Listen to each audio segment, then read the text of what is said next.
Number 8 புதிய ஆரம்பம்.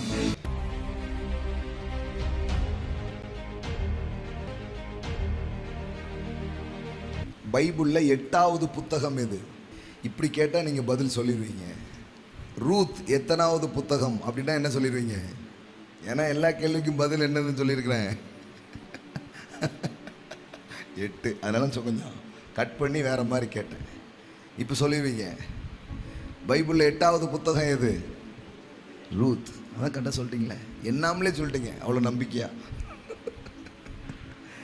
Ruth எத்தனாவது புத்தகம்? 8வது புத்தகம். பாருங்க, தன் வாழ்க்கையை இழந்து போனார், திருமண வாழ்க்கையை இழந்து போனார், தன் கணவனை இழந்து போனார், வாழ்க்கை இழந்த ஒரு பெண். எனக்கு என்ன நம்பிக்கை இருக்கு, எனக்கு என்ன காரியம் இருக்கு, அந்த மாதிரி ஒரு சூழமையில் இருந்து கொண்டிருந்த ஒரு பெண் வாழ்க்கையை இழந்து போயிட்டா. இனிமே என்ன இருக்குது வாழ்க்கையில் அப்படின்ற மாதிரி தான் அவளுக்கு இருந்தது. ஆனால் பைபிள் பாருங்க, இந்த ரூத் என்கிற இந்த பெண், தன் கணவனை இழந்த பெண், தன் வாழ்க்கையே போயிடுச்சு அப்படின்னு நினச்சிட்டு இருந்த இந்த பெண்ணுக்கு தேவன் போவாஸ் என்கிற ஒரு மனிதனை அவன் வாழ்க்கையில் கொண்டு வந்து புதிய ஆரம்பத்தை கொடுத்தார். ஆமென், ஆமென். அப்போ நம்பர் 8 ஏன் 8வது கொண்டு வச்சாங்க தெரியுமா? 8னா புதுசா ஆரம்பிக்குது. ஆமென்.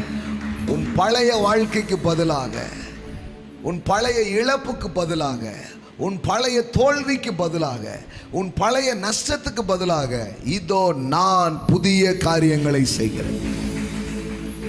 ஆமென். ஆண்டவர்கிட்ட வந்துட்டா நம்பிக்கை தான்.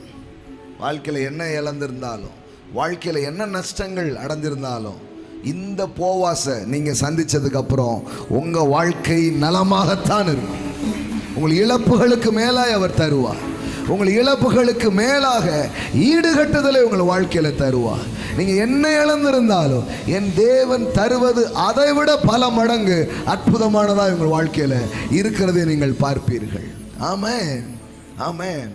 அதனால தான் கரெக்டாக ஆதியாகமோ யாத்திராகமோ இந்த வரிசையை அப்படி வரும்பொழுது கரெக்டாக இந்த ரூத்து புத்தகத்தை எதில் வைக்கிறாங்க? நம்ம சும்மா அப்படி அதோ அதிகாரம் எழுதி அப்படி கிடையாது, கரெக்டாக வைக்கிறாங்க. எல்லாம் ஒரு ஞான அர்த்தத்தோடு அதெல்லாம் என்ன பண்ணப்படுகிறது, வைக்கப்படுகிறது. கரெக்டாக வைக்கிறாங்க 8வது ரூத் புக்கை. ஏன் தெரியுமா?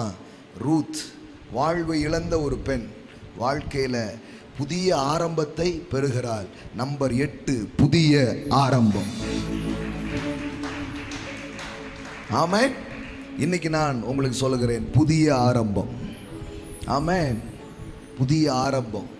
உங்கள் என்ன இழந்திருந்தான்னு கவலைப்படாதீங்க, ஆண்டவரை இழக்கலை. நீங்கள் சரீரத்தில் சுகத்தை இழந்திருக்கலாம், பலனை இழந்திருக்கலாம், பணத்தை இழந்திருக்கலாம், நஷ்டங்களை வாழ்க்கையில் பார்த்துருக்கலாம். இதெல்லாம் உங்கள் வாழ்க்கையை தீர்மானிச்சிருமா? தீர்மானிக்காது. நீங்கள் எப்போ ஆண்டவர்கிட்ட வந்து, ஆண்டவரே நான் இழந்திருக்கிறது உண்மைதான், ஆனால் நீர் நான் இழந்ததை விட 7 மடங்கா எனக்கு திருப்பி தருவீங்க, நான் இழந்ததை விட மேலானதை எனக்கு தருவீங்க, என் கையை விட்டு போனதை விட திருப்பி என் கையில் நீங்கள் தருவது அதிகமாக இருக்கும், நான் நஷ்டமடைஞ்ச நஷ்டத்தை விட எனக்கு அதிக வெற்றியை தருவீர், நான் அழுததை விட நான் ரொம்ப சந்தோஷமாக இருப்பேன். ஆமென்.